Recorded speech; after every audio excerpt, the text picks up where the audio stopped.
Assalamualaikum warahmatullahi wabarakatuh. Perkenalkan, nama saya Juli Prasetyo, NPM B1A0 19329. Oke, sebelum mulai videonya, di sini saya akan menjelaskan beberapa materi dari tugas saya, yaitu tentang subjek-subjek hukum internasional. Baiklah teman-teman, sebelum kita masuk ke inti pembahasan yang kita jelaskan, ada baiknya kita terlebih dahulu menjelaskan sedikit tentang subjek-subjek hukum internasional itu seperti apa. Jadi sebelum kita membahas tentang subjek-subjek hukum internasional itu apa, kita sebelumnya harus tahu apa sih pengertian subjek hukum internasional itu. Oke, baiklah. Jadi sekarang mari kita lanjut ke materi pembahasannya.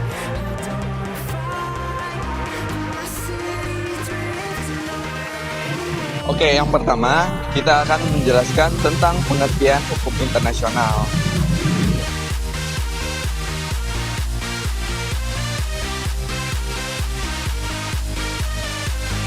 Jadi, hukum internasional itu adalah pihak atau entitas yang dapat dibebani atas hak dan kewajiban dalam hukum internasional, baik maupun formal maupun non formal. Jadi, di sini kita bisa lihat ada beberapa aspek yang kita ketahui dalam hukum internasional. Kemudian ada juga beberapa aspek subjek-subjek hukum internasional, yaitu meliputi sebagai berikut. Yang pertama ada negara, yang kedua bisa disebut ICFC atau Palang Merah Indonesia, dan yang ketiga Peserta Suci Vatikan. Kemudian juga ada organisasi internasional, dan yang keempat individu atau orang perorangan, dan yang terakhir ada pemberontak atau beligensi. Nah, dari sisi yang 5 tadi yang saya sebutkan, saya hanya bahas satu saja, yaitu tentang organisasi internasional. Oke, jadi organisasi internasional itu dalam artinya itu sangat luas. Yang pertama itu meliputi organisasi internasional public atau public international organization. Yang kedua adalah public private atau biasa disebut dengan private international organization. Ada pula organisasi yang bersifat universal.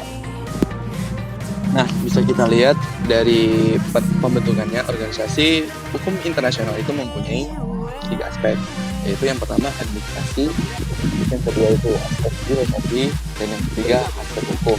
Nah, dari ketiga aspek yang tadi saya sebutkan, saya akan menjelaskan satu persatu dalam bentuk yang singkat dan jelas dan padat. Oke, jadi sekarang mari kita lanjut ke pembahasannya. Yang pertama yaitu aspek administrasi. Aspek administrasi ini mungkin bisa dibilang dalam bentuk sekretariat tetap atau permanen sekretariat, yang dimana berada tetap di salah satu negara anggotanya ditetapkan pada organisasi internasional yang meliputi ke negara tuan rumah atau bisa disebut dengan headquarters agreement. Kemudian ada aspek administrasi organisasi juga membentuk anggaran belanja yang akan ditanggung bersama oleh semua anggota. Pasal 17 Piagam PBB misalnya. Di sana mereka menyebutkan bahwa pembiayaan PBB akan ditanggung oleh anggotanya. Berarti ini semua sesuai dengan apa yang mereka buat, termasuk dalam skala penilaian atau scale of assessment. Dan yang ketiga ada aspek filosofi, yaitu pembentukan organisasi internasional dipengaruhi oleh filsafat kehidupan bangsa-bangsa. Contohnya dalam pembentukan organisasi Persatuan Afrika juga telah melihat adanya sejarah bangsa Afrika yang berasal dari zaman penjajahan. Maka dari itu dinilai yang kerjasama untuk membebaskan penjajahan. Terus kemudian yaitu aspek hukum, dibentuk melalui suatu tarikat perjanjian dari 3 negara sebagai suatu pihak organisasi.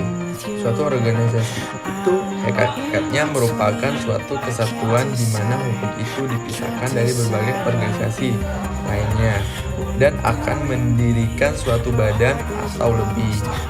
Selanjutnya juga ada beban aspek hukum yang merupakan suatu perkumpulan berbagai wewenang yang ditetapkan. Contohnya seperti Majelis Umum, Dewan Perwakilan, Mahkamah Internasional, dan Sekretariat Badan-badan Utama Organisasi PBB. Nah, dari penjelasan di atas kita dapat mengetahui status di mana hukum internasional, organisasi internasional itu sendiri harus memenuhi ketiga syarat yang meliputi sebagai berikut.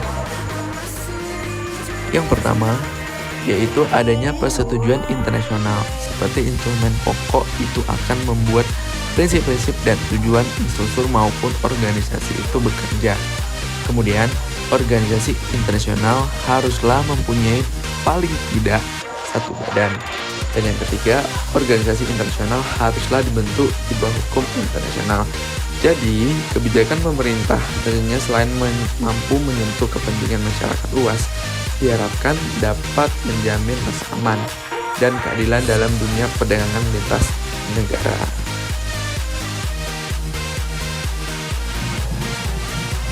Baiklah, mungkin itu saja yang bisa saya jelaskan dan saya sampaikan. Lebih dan kurang saya mohon maaf. Wabillahi taufiq wa hidayah. Wassalamualaikum warahmatullahi wabarakatuh.